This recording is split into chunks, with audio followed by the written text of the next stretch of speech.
Ajo që ne kemi bërë me energjinë në këto 3 vjet e gjys, mund të quhet fare mirë evolucioni më i madh që gjatë gjithë këtyre 27 viteve demokraci, energjia ka njohur si sektor industrie në ekonominë shqiptare. Po jo thjesht për reformat që ne kemi ndërmarrë me efekt në tregun e brendshëm, thjesht në ekonominë shqiptare,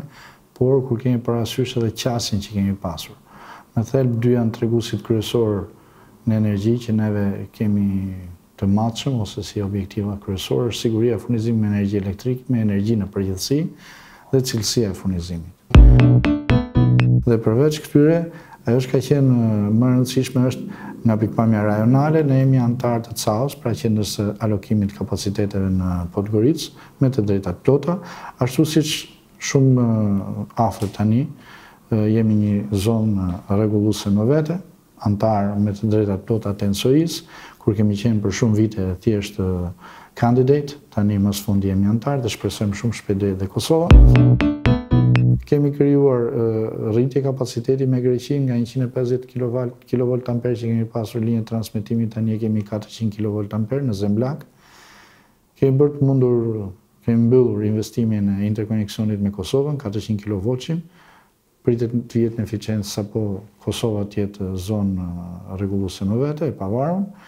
Fillojmë në nëndor të këtij viti ndërtimin e 400 kV interkoneksionit me Maqedoninë, Elbasan Bitola dhe pastaj Elbasan Fier, për ta futur atë në krejt zonën e jugut. Dhe kemi mbyllur të gjithë linjat e brendshme 220 dhe 110 kV për transmetimin pra tensionin e lartë.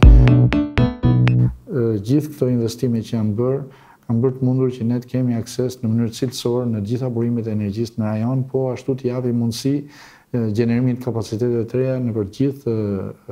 territorin, duke fuqizuar në stacionet për t'u dhënë akses burimeve të reja të gjenerimit dhe duke bërë të mundur edhe thithjen e sa më shumë investimeve të brendshme së të huaja në sektor. Mund llogariten që vetëm nga buxheti i shtetit në këto 4 vite janë investuar rreth 480 milion euro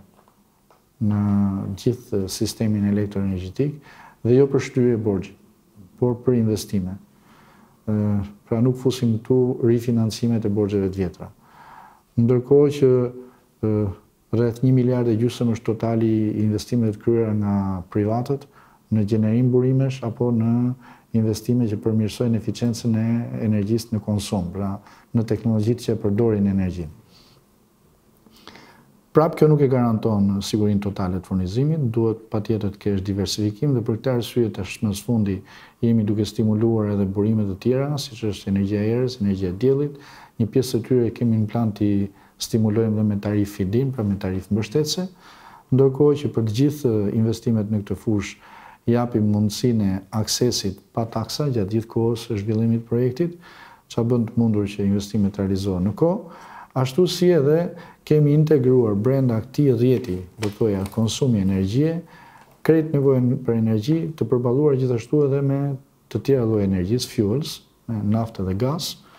një treg totalisht i parregulluar, i cili funksionon me rregulla të tregut lirë, ku shumë institucione garantojnë funksionimin e tregut pa ekzistencë monopolesh, por gjithashtu edhe konkurrencën e ndershme, pra duke ulur në maksimum informalitetin dhe duke rritur cilësinë e energjisë që konsumohet pra në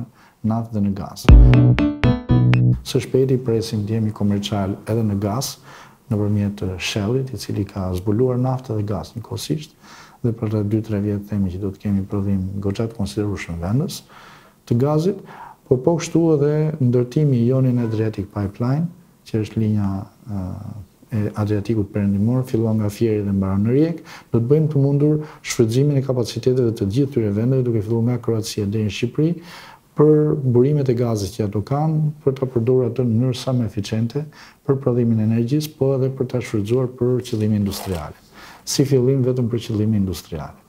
Partneriteti që kemi zgjedhur është me të vërtetë ambicioz në këtë fushë, partnerët tanë të mundshëm për momentin në TAP-in, në projektin TAP është vetë TAP-i dhe për shërbimet e tij DESFA e Greqisë, operatori i transmetimit kombëtar i Greqisë, dhe për zhvillimin e rrjetit gazit brenda Shqipërisë, kemi nënshkruar një memorandum mirëkuptimi me Gazuni, operatori më i madh i gazit në Europë, një nga më të mëdhenj në botë, holandeze, multinacionale, po që është me kapital shtetëror. Kemi të miratuar si vendim qeverie me Kosovën linjën e gazit, transmetimit, po që është akoma në studim fizibiliteti, Albkogas, është miratuar nga të dyja qeverit, në mbledhjet e përbashkëta të qeverive. Jemi në proces të miratimit të saj me të linjës së gazit me Maqedoninë, Albmagaz, shpresojmë shumë shpejt gjatë mandatit tjetër ta kemi edhe këtë linjë. Të tjera burime energjie, biomasa apo gjeotermia janë gjithashtu projektet tona për të rritur diapazonin e potencialeve energjetike që ne kemi për mbështetjen e ekonomisë kombëtare dhe shpresojmë në arkun kohor të 2030-s të 15 vjetëve, pra në një plan strategjik që ne kemi, të kemi të garantuar sigurinë e furnizimit edhe nga pikpamja sovrane, pra duke pasur mjaftueshëm burime gjenerimi në vend, por edhe nga pikpamja ekonomike duke garantuar korridore të sjelljes dhe transmetimit të energjisë brenda dhe jashtë vendit nëpërmjet linjave të interkoneksionit apo tubacioneve të gazit apo dhe porteve të energjisë. Aktualisht ne kemi 2 porte energjie për karburante, një në Porto Romano në Durrës dhe një në Vlorë, Romano Port, PIA, kështu quhet, Petrolifera Italo-Albaneze, që të dyja mjaftueshëm kompletojnë nevojën e sotshme për importin në karburante dhe në LPG, në gazin e langshëm që përdoret për konsum familjar ose për automjete, dhe shumë shpejt presim që të kemi në Shëngjin dhe në Romano Port një tjetër pontil të ri, i cili do të rrisë kapacitetet e futjes së gazit në Shqipëri, por gjithashtu presim të kemi dhe një terminal LNG, që do të shoqërohet dhe me një impjant gazifikimi të gazit langshëm, dhe më tutje të kemi dhe burime gjenerimi të energjisë elektrike prej gazit, po në parkun energjetik të Romano Portit, këtu në Durrës. Pra nga pikpamja e soft measures jemi të kompletuar, pra gjithë legjislacioni jonë është i përafruar me legjislacionin evropian. Nga pikpamja e soft measures të cilat bëjnë të mundur krijimin e korridoreve të përbashkëta, jemi pjesë e Western Balkan 6, procesit të Berlinit, ku 2 janë elementet kryesorë, krijimi i korridoreve të transportit, vijat rajonale të transportit dhe vijat rajonale të energjisë, korridoret e energjisë. Jemi përpara të gjithë vendeve të tjera përsa i përket soft measures dhe tani jemi në fazën e thithjes së investimeve. Një Ballkan i hapur,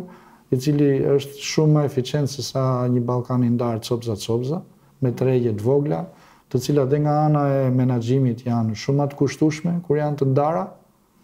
se sa kur janë të bashkuara, dhe integrimi i tyre në një treg rajonal energjetik, do të sillte shumë atë për përfitime përsa i përket argjimeve që ne kemi për ta garantuar energjinë, për ta sjellë te konsumatori, po dhe përfitime të drejtë për drejta në konsum. Do të krijoni një buke të diversifikuar me shumë burime energjie, ku secili sjell specifikën e tij si territor, si shtet, dhe mundësi zgjedhje më të mëdha të konsumatorëve në gjithë të treg për tek burimi më eficient dhe më i lirë.